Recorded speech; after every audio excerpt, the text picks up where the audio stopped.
Shin.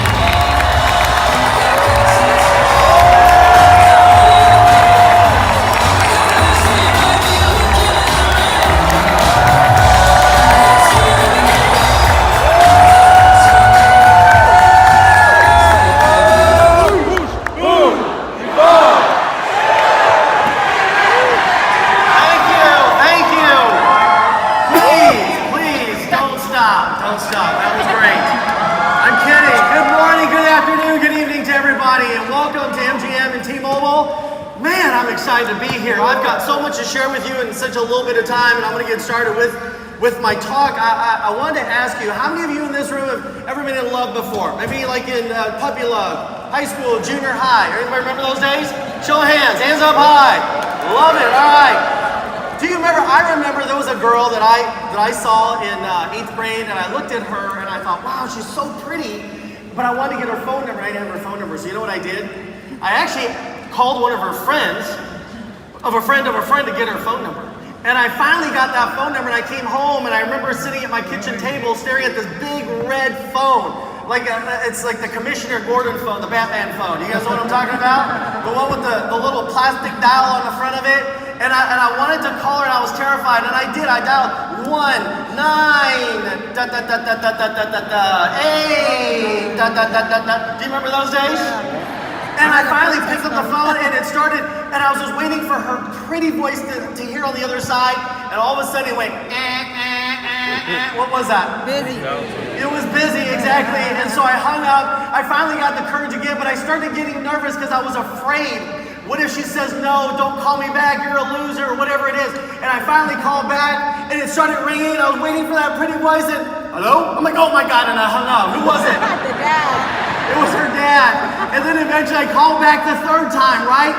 And she picked up the phone, and we started talking, and all throughout the night we started talking until 1, 2, 3, 4 o'clock in the morning. And next thing you know, right, because you do these things even though you have all these fears, you do it because your dreams are actually bigger than your what?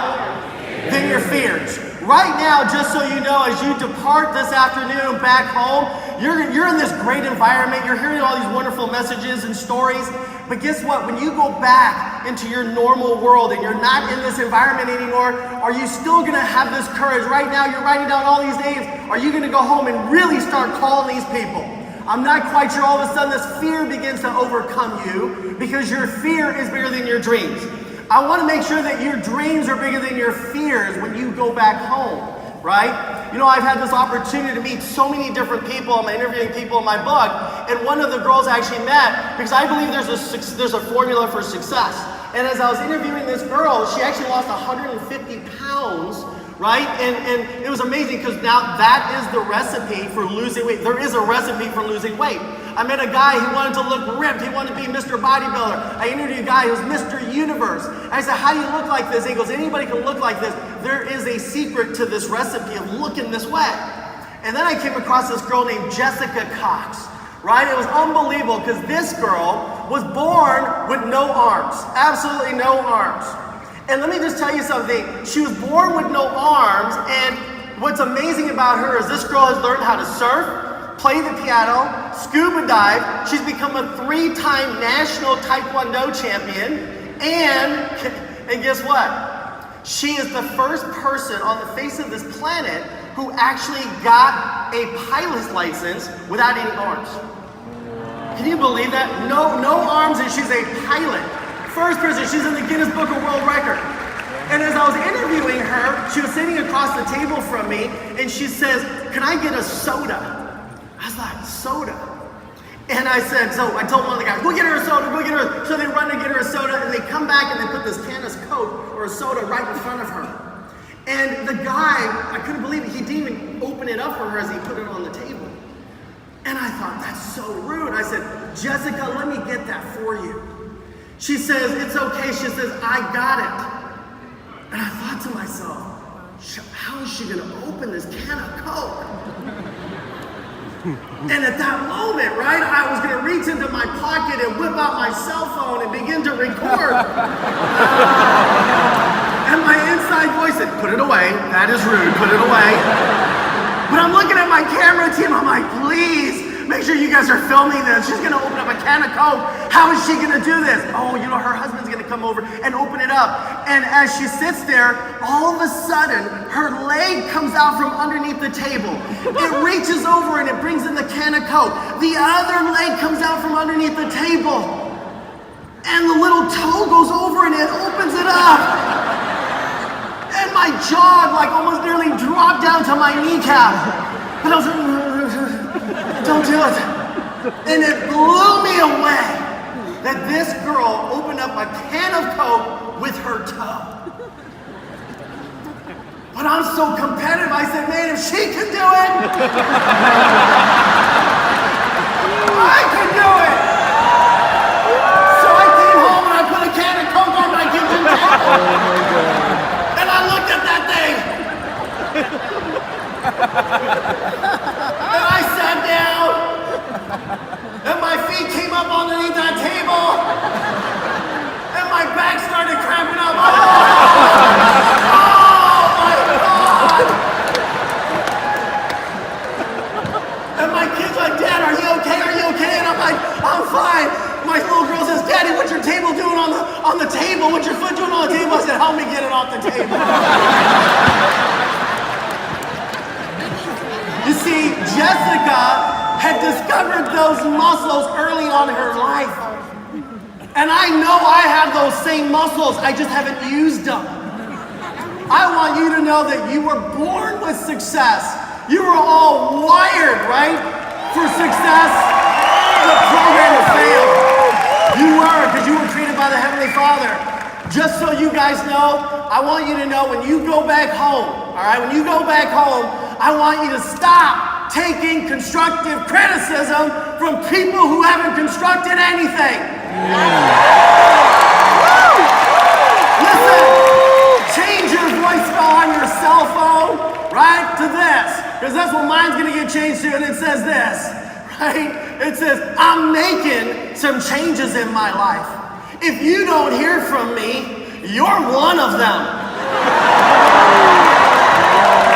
Man, I'm telling you. As you go back, guess what? The word fear, I want you to know what the word fear stands for. Fear is what? Feeling excited and ready, you hear me? Feeling excited and ready. Hey, when a little baby's born, it comes out of mama's womb, it begins to crawl. And it falls 50 times, 100 times, right? As they begin to walk, they don't sit there and say, maybe walking isn't for me. They still have what? They're excited, they're feeling excited, and they're ready. They continue to what? Figure out how to get up on their 2 feet. Well, that's what you got to do when you go back. Get up on your 2 feet. As you go back, just so you all know, you're going to go into your office on Monday morning with $100. And I want you to go into your office and place it down right on your manager's desk. Your manager's going to look at you and say, hey, what's this $100 for? You look at your manager and say, motivate me, inspire me, praise me, coach me, mentor me. And your boss is going to look at you and say, man, I've been here for 15 years and no one does that for me. Then you say, then what are you going to do on Tuesday night at 7 o'clock?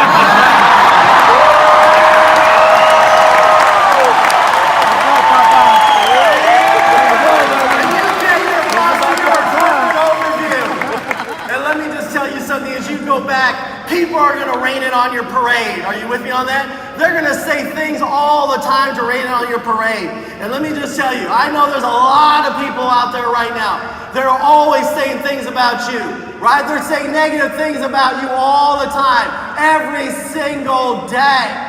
They're going to say you can't do it. People are going to rain it on your parade. They're going to say, you know what, it's a scam, it's a gimmick. I had this one kid, and he came to my office, and he was super excited. Right? He went home, and I don't know what happened. The next day I called him up. I said, you ready? Are you fired up and ready to go? He says, John, I've been kind of thinking about it. I've been talking to some people. And I said, what'd they say? They said, John, you're going to rip me off. That's what they said. I said, I'm going to rip you off? Let me tell you something, buddy. What am I going to rip off? You're broke right now, man. Are you kidding me? Stop doing some silly stuff like that. Stop talking to all those people who are going to rain on your parade. Get in the game right now. As you go back, get in the game. Are you with me on that? Stop standing on the sidewalk clapping for everybody else. All those negative, dull, disillusioned, dadgum crybabies, as they sit there and talk about me all the time, they're talking shit all the time behind my back. I got news for you. You keep talking about me, and you watch God keep blessing me in front of your face.